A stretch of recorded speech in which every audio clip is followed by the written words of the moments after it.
Hola bookworms! So today, September 22nd, here are my reading plans for the following week. And for sure we're starting with This Is Not Miami. I'm over halfway through. I think I have like 4 stories left and my plan is to finish it today. So I don't have much, we don't go to the gym or anything. So this is absolutely my goal. I want to finish it. And then, like I said, I'm gonna start You Dreamed of Empires by Alvaro Enrique. I really love that cover. I think, yeah, it's focusing. It's beautiful. There's something really fun about this cover.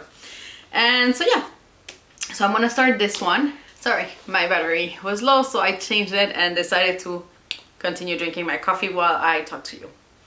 Because it's actually kind of cold today. Look, I have a sweater on. It's my chunky, lazy home sweater. It's kind of chilly. I opened the windows just to like freshen up the house and it got kind of cold. So I think it's perfect for a little coffee and a little chat with you. As I was saying, definitely starting this one today.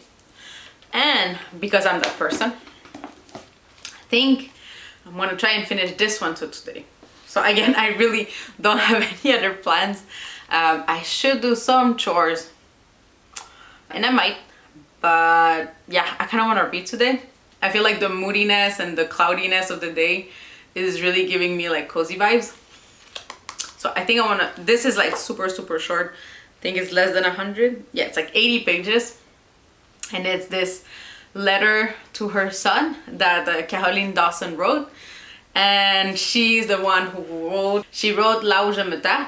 I think in English is As the Andes Disappeared, which I read recently and absolutely loved it. 5 stars, would highly recommend it. And it is a bit biased, I would say, if you're first generation immigrant maybe, or you immigrated when you were young and you were kind of integrated here in Quebec, especially in Montreal. I think you can kind of relate, or at least get the references. And it was just so homey of a book. And so yes, so my goal was to read everything from her, and this is my next one. I think those are the 2 books that she wrote. Like I think I'm gonna try and read it like maybe in one sitting. For the feelings, I think it's better as a one sitting read. So there's this, and yeah, this is my plan for this week. I don't know if I'll get to another book this week. I am impatiently waiting for an audiobook because I love audiobooks, and I finished the one I was listening to that had nothing to do with like Latinx Heritage Month. But yeah, now I don't really have one, and I love also having an audiobook with me in the background while I do my chores and everything.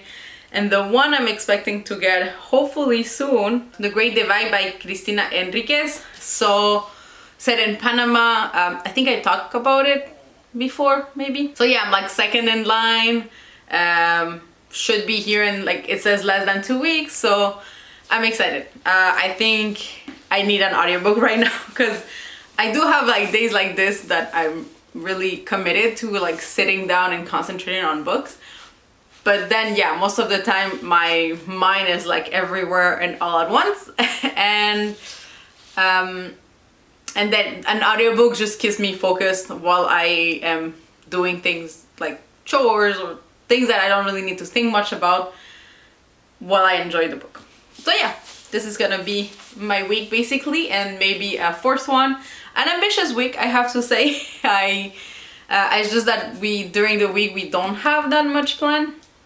So I'm pretty positive that I could read these. That's kind of an overview of what I'm expecting and what you can expect for like book reviews, or if you want to hear about them. This is it for me. I hope you enjoyed this cozy moment. It's not as cozy because I still haven't put like my fall decor, and it's coming. It's coming. I was waiting for it to get like this cloudy and chilly and sweater weather, and finally sweater weather. Sweater weather. About time. We're here. We're on sweater weather. It's cloudy. It's coming. I think I'm gonna decorate either today or tomorrow. On that note, I'm gonna leave you, and I'll see you later, hopefully with an update on the books I finished. Bye.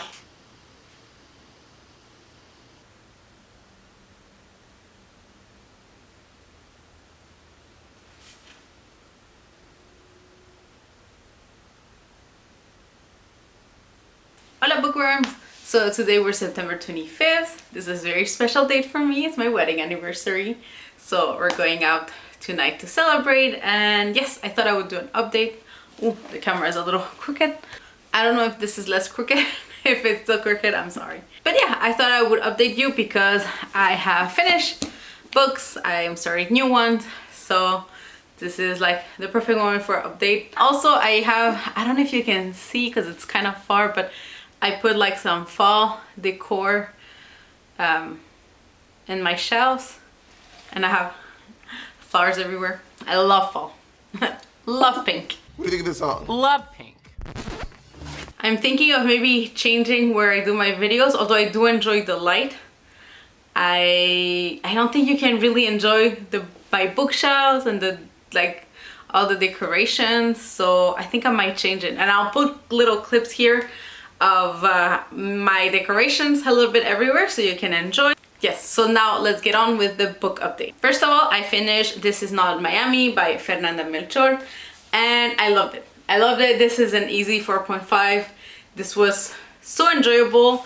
It wasn't what I thought it would be when I bought it, but then I read more into it, like what was, you know, the idea behind these short stories, and I love her writing. So her short stories are basically fictionalized versions of real events, whether they're like hearsay by people around the situation, whether it's interviews that she saw, official documents and everything. So I think it was very interesting to read about this real event in a fictionalized way, and she did an amazing job. There's one that I very much appreciated, which was her ex-husband, I want to say, telling her a story of his past, and it's kind of spooky, but you know, it's like she's not saying that it happened or not. It's just that's what has been told to her. You know, those are the facts,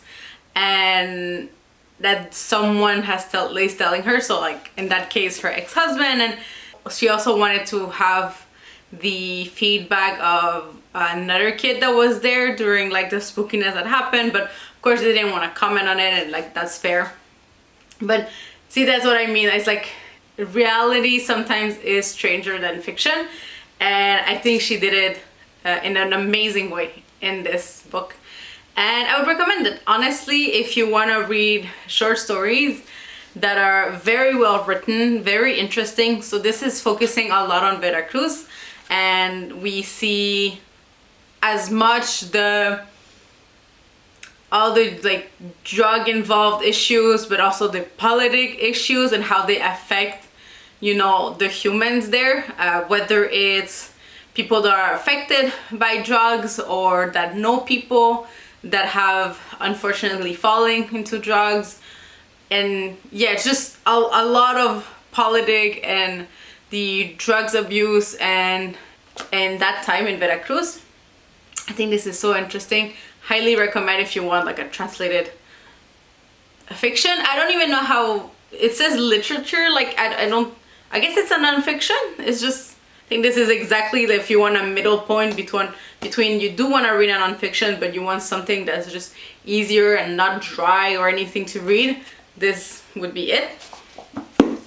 Then, like I said, I did read Ce qui est tu by Caroline Dawson, and this is more of like a 3.5, 4 stars. I'm hesitating because it's poetry, and like I said, I think I kept it, and I said it before, poetry for me is kind of a hit and miss. I feel like a lot of it goes over my head. I'm not a fan of just throwing words in, like I don't know how to say it, because some parts were really touching. I especially love the first part, which is like her growing up as, you know, as an immigrant. Like she's only 7 when she comes here at Montreal, and there's this part of, because I read her book, reading it through poetry I think was very interesting and brought out new feelings about how she grew up and her, you know, how she saw life and the neighborhood and everything. So I really appreciated that part. And then I felt like I kind of got lost because some poems were just, I felt like jumbles of words, which I know poetry, some poetries are like that. I feel like I've read that kind of poetry, and even when other people do it, I don't really like it. So it's definitely a taste thing, not an author thing, which is what I would say, like the ratings that I give my books are a lot my enjoyment. There is a part of like I can objectively see the value in some books, so I can give it like higher rating, and I can see the work and like craftsmanship that went into creating a book, so I can give it a higher rating for that. But in general, my rating is very much based on my enjoyment, because I read for enjoyment. It's not my job or anything, and my point of view on reading is that it's my hobby, and it's supposed to be either teaching me something or making me, discover new mythology, or just making my world wider because of this new fantasy world, or in non-fictions, you learn different facets of the world that I don't know before, or like, it's just, that's why it's my big thing, because I feel confident to still recommend it to someone who really loves poetry, and that it's like their bread and butter, because then you might enjoy this. It's just that kind of poetry for me, it's like, it makes me like lukewarm, which is why I think it's leading more in a 3.5, because even though some parts I really enjoyed, kind of lost me at some point. There's a lot of lists, if I can say, and it's fun sometimes, I feel like at some points in a poem it fits well if you're just demonstrating through a series of just a list of things to prove your point, or to show how, to show different facets of what you're saying, or like I can understand it working, and it did work in some moments. But when you start doing it too much, and when the words start to like a little lot lose meaning, because then what are you trying to say? Because now we're not connecting, and you go from this point to that point to that point. And so maybe again, I'm very aware that I'm not smart enough for poetry sometimes, and I don't think I'm dumb. It's just that art form for me sometimes goes over my head. And I think some of it went over my head, and I think some of it is just the way she chose to write the poetry. It's a form that I don't particularly enjoy, because I understand it and I enjoy it when it's well done, but sometimes I think it's not well done. So all of that to say, it's a 3.5. I would encourage you to pick it up if you like poetry. If you don't, I don't know. Like, to me, it was an okay poetry. Like, I didn't hate it. I think it's good. I think it has value in it. So if you're interested, you can still pick it up. And I mean, worst case, you can pick it up at your library if you want to check it out. Like, it's really small, so you can probably read it in those 21 days they give you at the library. So you can always check it out at the library. And that's all I want to say. I feel like the beginning was very strong. The middle kind of lost me, and then at the very end I really enjoyed it. But 3.5. And I did read it in one sitting. I thought it would be the best way to read it, because it's so short, and I feel like I feel like sometimes in poetry you build on a feeling, or you build on a story, and I think this one did. And there was some moments where I wouldn't have wanted to stop, because the next few pages followed beautifully. And so there were like really good portions of that poetry book. But I don't know, maybe a 4. I'm thinking about it. I haven't rated it yet. And so now what's going on is You Dreamed of Empires by Alvaro Enrique, and I am 45 pages in. So I don't have, I think a third, I might have a third read, maybe a little less. And it's going well, honestly. So I really enjoyed the note to English language readers that he put in his book.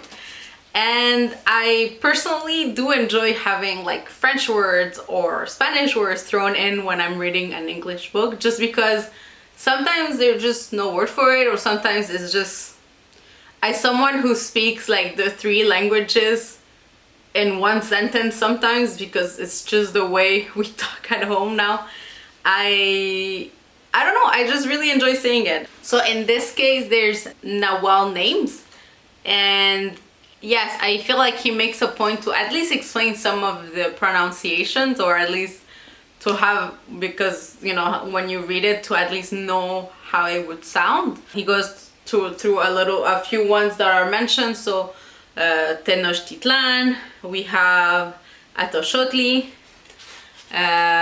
we have also Xochitl, and yeah, I think it matters that he keeps them.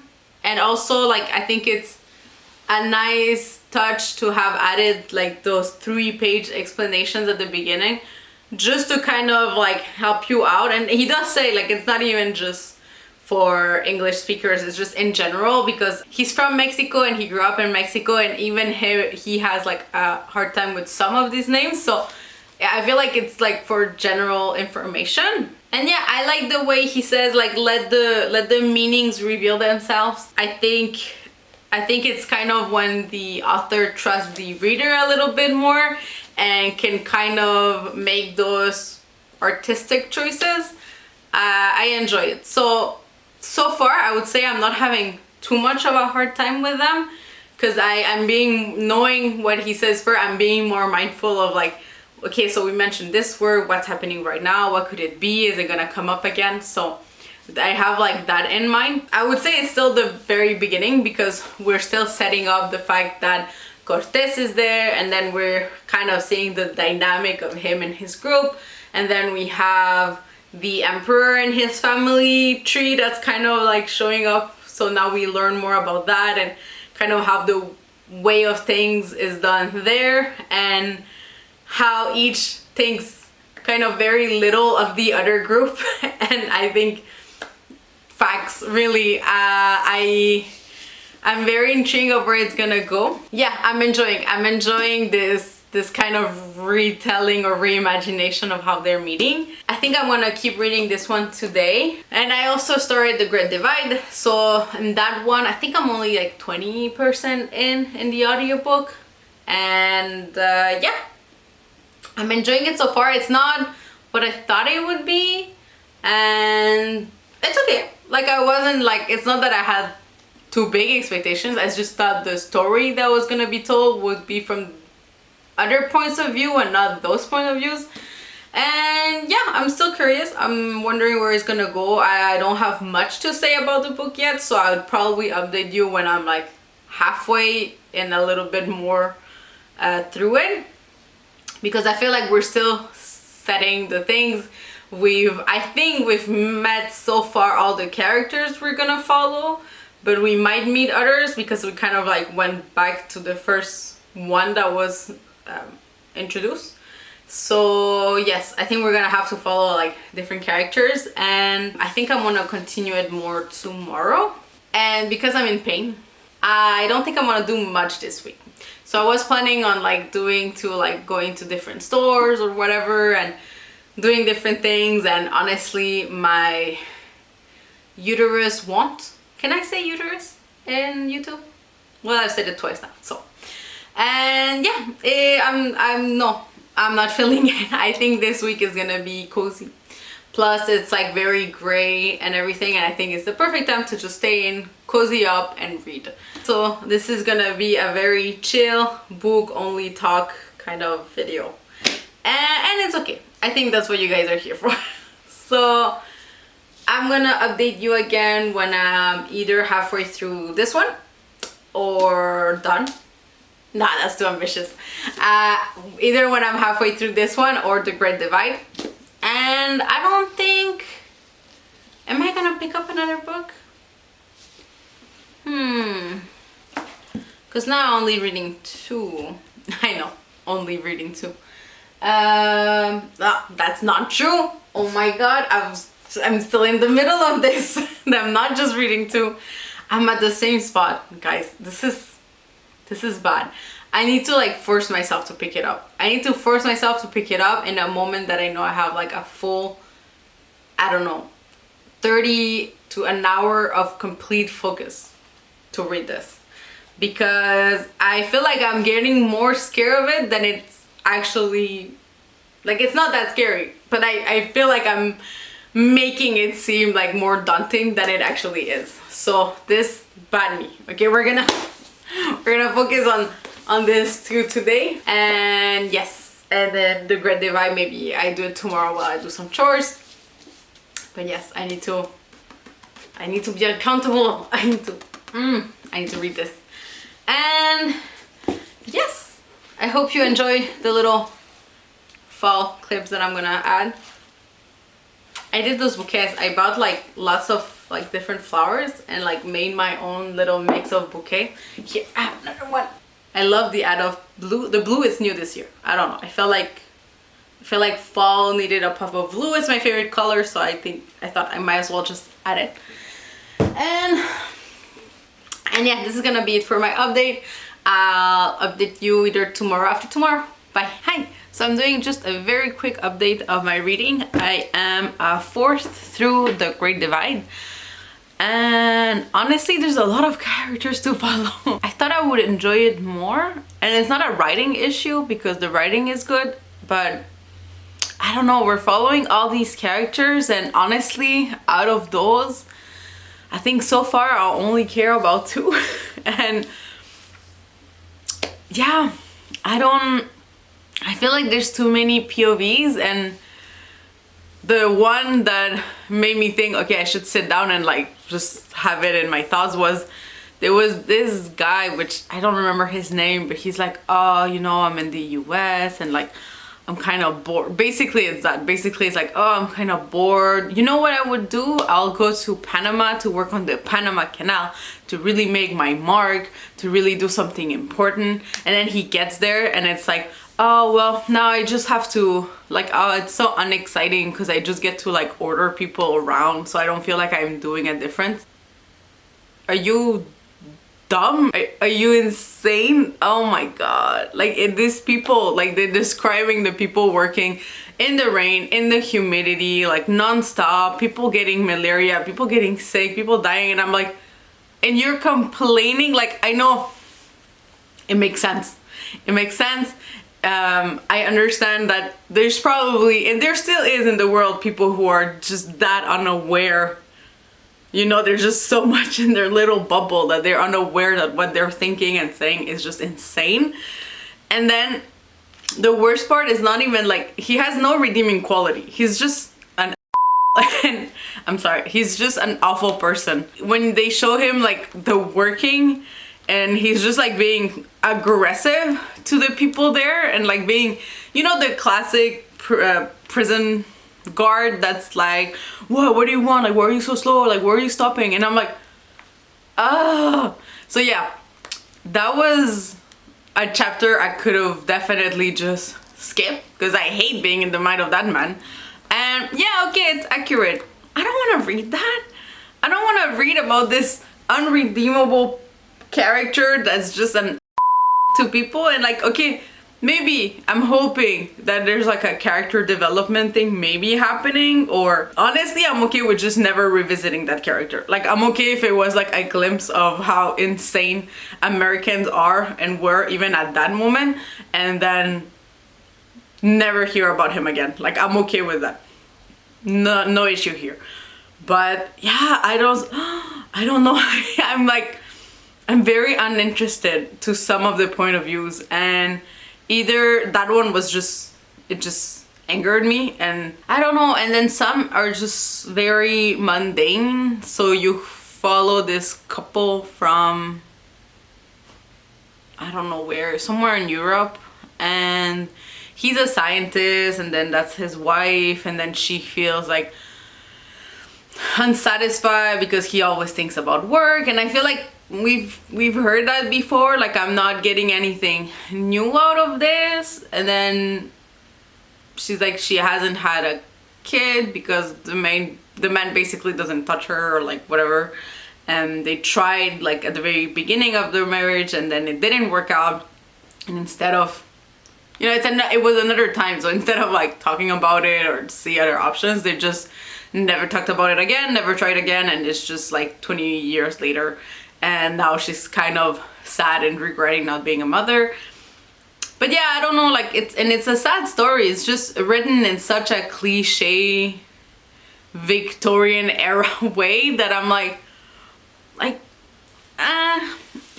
I don't care enough. Like, it's sad for her, but I don't know. There's something that's lacking in some of the point of views where I'm like not caring that much. But the ones that I do care and like I find super interesting, I do like, I'm enjoying that point of view. It's just, it's not, and there's like, you're following a lot of people, so it doesn't come quickly enough into my liking, or I don't get enough of them yet. But yeah, one, you follow this girl, which I forgot her name. She went from Barbados to Panama, and she kind of ran away from home. So she dressed as a boy, she took the boat, she went there, and like she really wants to work and get money to send to her family.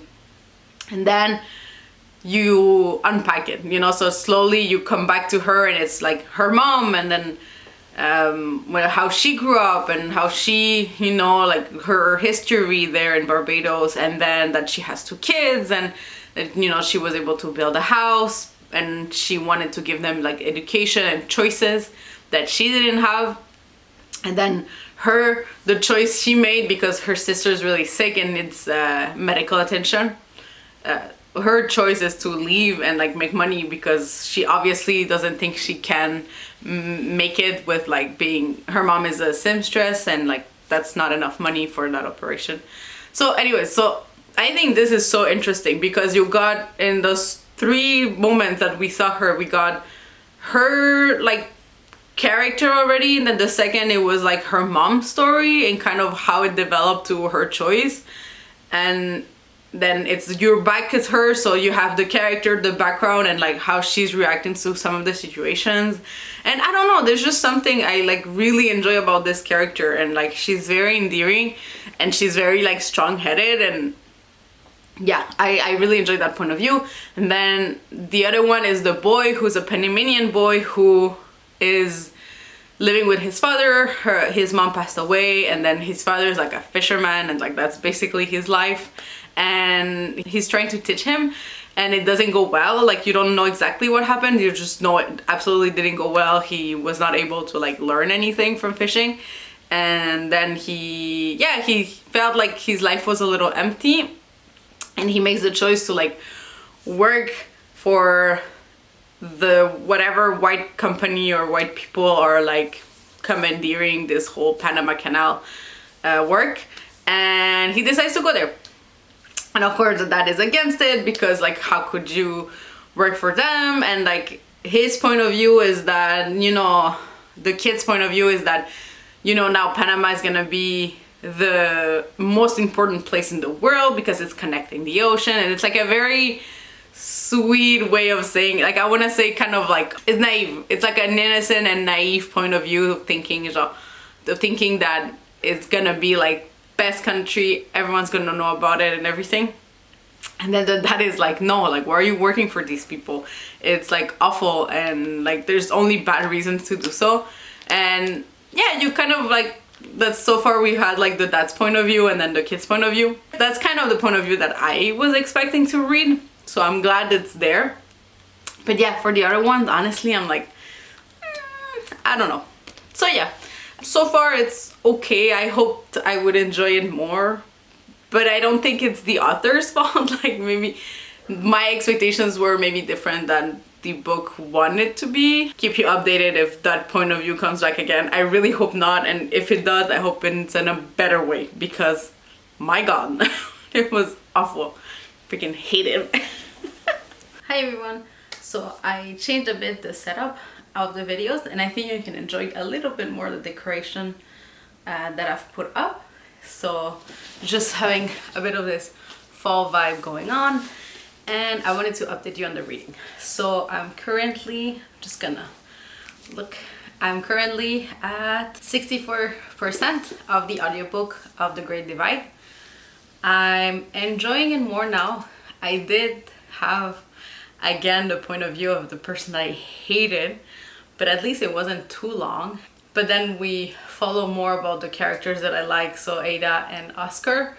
And I like that their storylines take more space and kind of connect to the other characters that I was kind of like meh about. So it still feels like it's more about them, which I really enjoy. And I feel like there's still some social commentary about the other couples. It's just, yeah, it's not like why I wanted to read this book, but I mean, I appreciate that the commentary is there.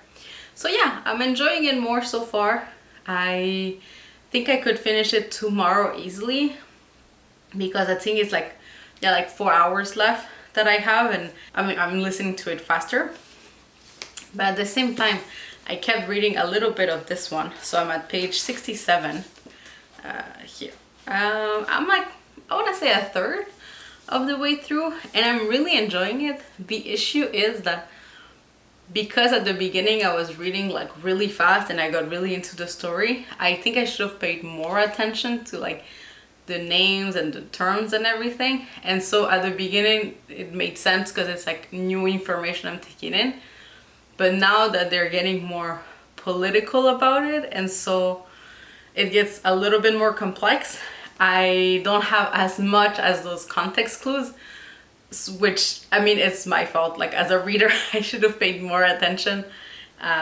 So yeah, it's taking me a little longer because we're like, especially the last 20 pages I've read, were like slightly more political, and not even for the Spaniards, but like truly for the Tenoca. I'm very interested. I'm still enjoying it a lot. I would say that it's not for everyone, maybe, because it is slightly more political than I thought it would be, but not too much. Like, I wouldn't say it's like a politic book necessarily. Like, it's not the main focus so far. I think we're still into the relationship and the comparisons between the Coluas and the Spaniards. So we still have that focus. It's just that, of course, there's politics behind, because it's, you know, trading and stuff like that. Because it's a lot of Spanish, but like not like just Spanish, but like Nahua terms. I feel like you could get a little lost with the names. And for me, I mean, of course, there's like 2 pages of the characters and like the role, which helps a lot. And thank God there's not so far that many characters. But yes, I feel like I'm at the limit of what I personally am comfortable with. So I don't mind the effort, but I think if someone wants something of a light read, this isn't necessarily it. I think it's still asking you to have some kind of attention span for really getting into the story and getting something out of the story. I think if you read it too fast, or if you read it, I mean, it could be daunting. Like, if you pick it up as something fast and quick, I think you could find that with all the names and the terms, and like even between them, like the Spaniards is just not the Spaniards. They have like different names depending on who's talking about them. So yeah, like I'm saying, it's a lot. It's not too much, but it could be for some people. And yeah, I mean, it helps that at the beginning they kind of explain it to really bring you back to at least understand the big concepts. So I did have to use it on this little bit where it was a little bit more political, and because they speak about the other people and other terms, then that was kind of confusing. So now to like read it, I really got the hang of it. So I think it's gonna be easier for the rest. But yeah, just that's like my first thought. It's not a quick, easy read, which I thought it would be a little bit. So that's my bad. It's not like a hard read either, but yeah, like a medium. I would say like a medium difficulty kind of just reading experience, just because you like really needed to be into it. And then again, it's like my opinion, because I'm reading like 3 books at the same time, and you know, like maybe in my attention span, I realized that in the last years has become like harder for me. I mean, best example is the Roberto Bolaño book. So Nocturno de Chile, honestly, I haven't picked it up because if I'm reading something physically, it's this. And then I'm spending a lot of time with my audiobook. So yeah, I'm not making time for it because again, it's like something I need to focus for longer periods of time, which it doesn't come to me as easy anymore. So it's more like bursts of like 20 minutes here, 30 minutes here, kind of reading experiences that I have. And yeah, for this one, it works. It's just, again, kind of like the other one. I just need to read it more often and like really be focused because I feel like I want to get all out of it. You know, I don't want to miss a big part. I don't want to be missing some big message because it's so short. Alvaro Enrique really packed, I feel like, a lot in this. So yes, this is like a very paying attention kind of book.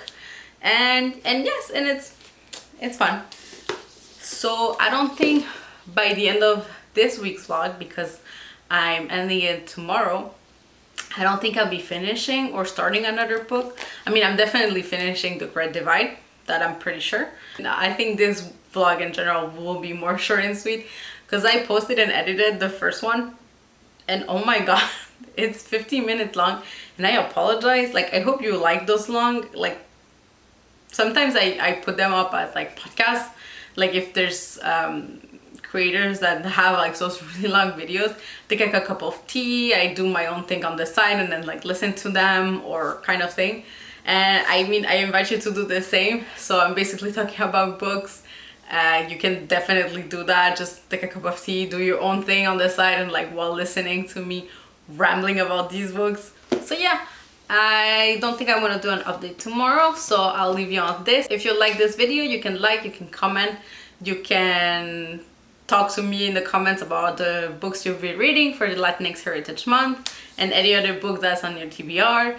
And yeah, you can subscribe. I have like 2 other vlogs coming, but also I have like other tiny videos. For example, I have a little haul and then I have also a fall, like a bookish fall tag that I want to do. So you're gonna have like smaller, like more fun videos also coming, not just this really long like reading vlogs. So yes, on that note, I hope you have a good reading. Take care of yourself. Bye. Yo tengo lo mío, yeah. No estoy pendiente a lo que tú estás haciendo, que yo no la